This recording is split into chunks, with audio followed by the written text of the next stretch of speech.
I think the key ingredients for what makes a home feel right is a very personal thing.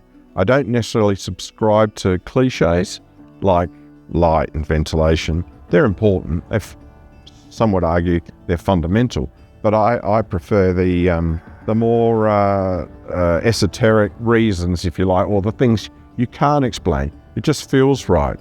You just, when you enter, everything just seems to feel homely. My name's Fran Bonato, and I go by the name of Fran. What I'm motivated by is I do prefer residential work, particularly interiors, and I think that comes from my upbringing. I basically grew up helping my father make furniture, which was his trade. Where I actually grew up, which was in Athelston, part of a Hickinbotham development, we were actually surrounded by projects designed by architects, going into these houses and seeing something very different. Helping my father make furniture, I think, did influence me. It taught me about the importance of craft and detail and materials. It seemed logical for me, that progression from furniture to houses. A well-designed home is about being fit for purpose.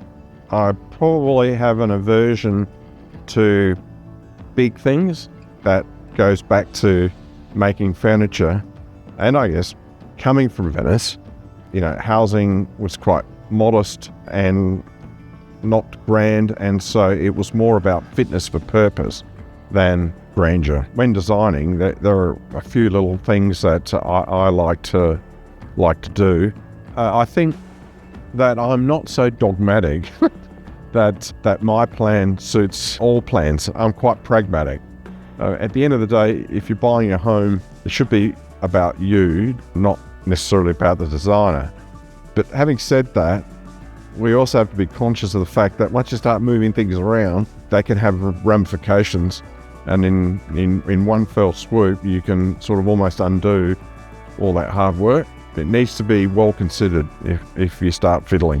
When we started thinking about what the house could look from an outward point of view, in a kind of ironic way, it sort of tries to draw from that sort of suburban Adelaide character that we all pine for, the lovely tree-lined streets. And so I thought that an architecture that just had a simple gable, just well-considered details, not too much fuss, much like the lovely homes that you see driving around the suburban streets of Adelaide these days.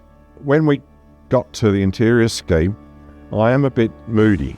I really like the idea of a moody, almost the petulant teenager kind of interior. But in doing that, we created kind of two versions. But one's the moody one and one's the kind of more the calm, pastel-y, controlled, quiet, calming interior. So I guess you've got two ends of the spectrum. Growing up, I had the good fortune of spending a lot of time in the Flinders. It's the colours, it's the solitude, the calmness. I've really enjoyed the collaboration with Statesman. I think it's been an opportunity to almost, in some ways, give back to the people that created the home that we grew up in, and hopefully, it will have the same effect on another generation of people growing up that hopefully will go on and do great things.